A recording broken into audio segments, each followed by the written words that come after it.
Good morning, student. Today I will start exercise number 4. Divide 86,522 by 12 and check your answer. So let's start. Dividend is 86,522 and divisor is 12. 2 digit number है तो हमें 2 digit number देखना है. 2 digit number 86 ठीक है, इससे greater है 12 से. अगर यहाँ पे 2 डिजिट नंबर है तो 1 डिजिट नंबर से तो पॉसिबल ही नहीं है कि हम उसका यूज़ कर सके. 12 देखते हैं 12 की टेबल में 86 आता है या उससे नहीं आता, तो उससे स्मॉलर नंबर का यूज़ करना होगा. 12 1 12, 12 2 24, 12 3 36, 12 4 48, 12 5 60, 12 6 72, 12 7 84, 12 8 96, 12 8 96. 96 is a greater number 86 से. सो 12 7 84. हमें तब तक टेबल काउंट करनी है जब तक कि बड़ा नंबर नहीं आ जाता. 12 8 96 होता है. 96 86 से बड़ा नंबर हो जाता है तो उससे बिफोर हमें नंबर का यूज़ करना है. 12 7 84 and then subtract both the numbers. 6 minus 4 2, 8 minus 8 0, and then bring down the number 5, and then again count the table of 12. 12 1 12, 12 2 24, 12 3 36. 36 is a greater number, so we will write 12 2 24, and again subtract the number. 5 minus 4 1, 2 minus 2 0, and then bring down the number 12 2. 12 1 12, minus करेंगे 00, and then bring down the number 2. So students, अभी हमारे पास अब कोई digit नहीं है. अब हमारे पास जब अगर हमारा इस तरीके से कोई नंबर आए कि उससे पूरा डिवाइड हो जाए, जैसे हम यहाँ पे पहले कभी भी 86 इसकी टेबल में नहीं आ रहा था, कुछ ना कुछ रिमाइंडर जब हम माइनस कर रहे थे, कुछ ना कुछ यहाँ पे भी रिमाइंडर बचा था. 2 यहाँ पे रिमाइंडर आया था. 1 यहाँ पे रिमाइंडर कुछ भी नहीं आया. जब हमने दोनों नंबर को माइनस किया, रिमाइंडर यहाँ पे कुछ भी नहीं आया. तो देन उसके बाद हमने डिजिट को नोट डाउन किया यहाँ पे, तब भी पॉसिबल नहीं हुआ कि हमारा यहाँ पर, क्योंकि 2 12 से छोटा नंबर है और ना हमारे पास कोई डिजिट यहाँ पे लिखने के लिए इसके पास कि हम अपने डिवाइड को कंटिन्यू कर सके. तो इस कंडीशन में हमें जब ऐसा हो कि हमारे पास रिमाइंडर बिल्कुल ज़ीरो आए माइनस करने पर दोनों डिजिट को, और देन उसके बाद अगर हम कोई डिजिट लिखते हैं और लिखने के बाद भी डिजिट हमारे पास कोई ऐसा नंबर नहीं हो कि हम आगे अपनी डिवाइड को कंटिन्यू कर सके, तो इस कंडीशन में हम क्या करेंगे, ज़ीरो लगाएंगे. ठीक है. अगर यहाँ पे माइनस करने पर, फॉर एग्जांपल अगर यहाँ पे कोई नंबर होता, यहाँ पे नंबर होता मान लो 1 की जगह, अगर हम यहाँ पे जैसे यहाँ पे कोई नंबर ऐसा होता कि यहाँ पे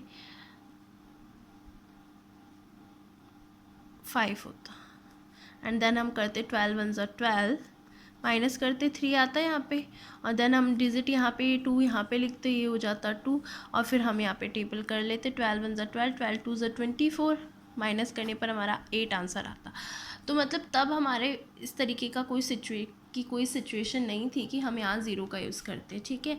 अगर कब, जब यहाँ पे कोई ऐसा नंबर होता कि रिमाइंडर माइनस करने पर, दोनों नंबर को माइनस करने पर अगर ऐसा कुछ होता कि हमारे पास कुछ रिमाइंडर बचता और इसके बाद हम आगे हमारी डिवाइड को कंटिन्यू कर सकते, तो हम ज़ीरो नहीं लगाते.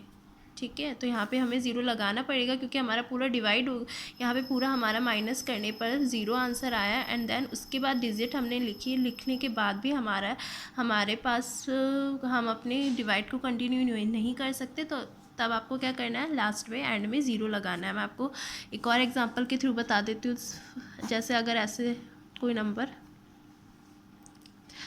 8 की टेबल में आप देखोगे 8 7 56. ठीक है. पूरा हो गया यहाँ पे डिवाइड. देन उसके बाद आपने डिजिट लिखी 4. अब 4 8 1 8 भी नहीं कर सकते आप, क्योंकि 4 तो बहुत छोटा नंबर हो गया. और आप कोई डिजिट भी नहीं है पास में कि आप यहाँ पे नीचे लिख सको, तो इस कंडीशन में जब पूरा यहाँ पे क्या ऐसा नंबर आया जिससे पूरा यहाँ पे क्या हो गया डिवाइड, मतलब सब्ट्रैक्शन यहाँ करने पर बिल्कुल ज़ीरो आंसर आया और हमने डिजिट यहाँ पे लिखी और डिजिट लिखने के बाद भी हमारा डिवाइड आगे कंटिन्यू हम नहीं कर पा रहे, तो हम यहाँ पे क्या करेंगे, ज़ीरो लगा देंगे। ठीक है, यहाँ पे ज़ीरो लगाएंगे, हमारा क्वेश्चन इसका 70 आएगा। इसी तरीके से हमने यहाँ पे भी ज़ीरो लगाया क्योंकि हमारे पास ऐसा नंबर आया कि पूरा डिवाइड यहाँ पे, मतलब यहाँ पे पूरा ऐसा नंबर आया कि ये पूरा इसकी टेबल में आ रहा था और डिजिट लिखने के बाद भी आगे डिवाइड कंटिन्यू करना पॉसिबल नहीं था, इसलिए ज़ीरो लगा दिया। ठीक है, एक और बता देती हूँ मैं, जैसे है 41, तो अगर हम 41 को सपोज़ हम करते हैं 2 से डिवाइड, 2 2 ज़ा 4, माइनस किया हमने, ज़ीरो आया।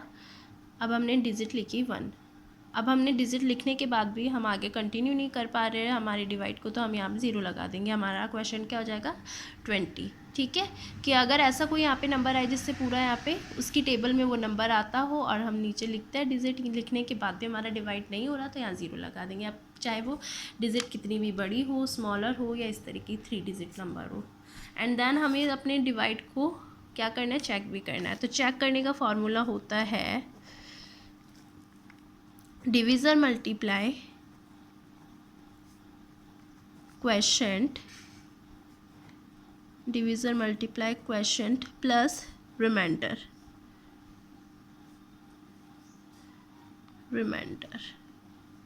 क्या हो गया, चेक करने का इसका formula divisor multiply quotient plus remainder. Check करने का मीन्स कि आपका आंसर राइट है या नहीं है, आप ये चेक कर सकते हो। ठीक है, डिवीज़र का मतलब क्या होता है, डिवीज़र मतलब 12। क्वेशेंट जो हमारा यहाँ पे आंसर आया 7210 प्लस रिमाइंडर हमारा कितना बचा लास्ट में 2। अब हम 12 और इसको मल्टीप्लाई करते हैं, यहाँ पे 7210 को हम मल्टीप्लाई कर रहे हैं, हमारा डिवीज़र कितना था 12 से। 2 0 ज़ा 0, 2 1 ज़ा 2, 2 2 ज़ा 4, 2 7 ज़ा 14।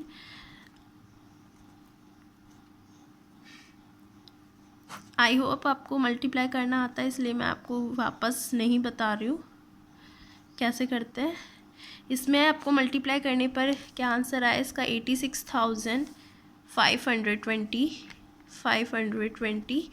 और इसमें अगर हमने सबसे फर्स्ट क्या करना है, मल्टीप्लाई करना है, इन दोनों को मल्टीप्लाई करना है। मल्टीप्लाई का जो आंसर आएगा उसमें रिमाइंडर प्लस करना है, तो हम इसमें रिमाइंडर प्लस कर देंगे, तो 86,522 हमारा आंसर आएगा।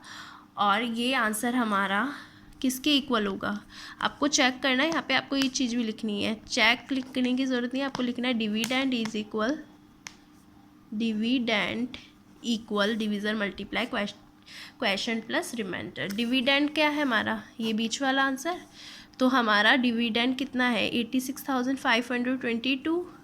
और हमने जब ये चेक किया तब भी हमारा आंसर क्या आ रहा है 86,522। इसका मीन्स क्या है, हमारा आंसर बिल्कुल राइट है। अगर इन दोनों को मल्टीप्लाई करके अगर रिमाइंडर कुछ है तो उसको प्लस, इन दोनों को मल्टीप्लाई, डिवीज़र मल्टीप्लाई क्वेश्चन, और अगर रिमाइंडर है तो उसको प्लस करने पर अगर आंसर डिविडेंड के इक्वल आता है तो इसका मतलब क्या है, आपका आंसर राइट है। So each student do this question in your copy. Thank you.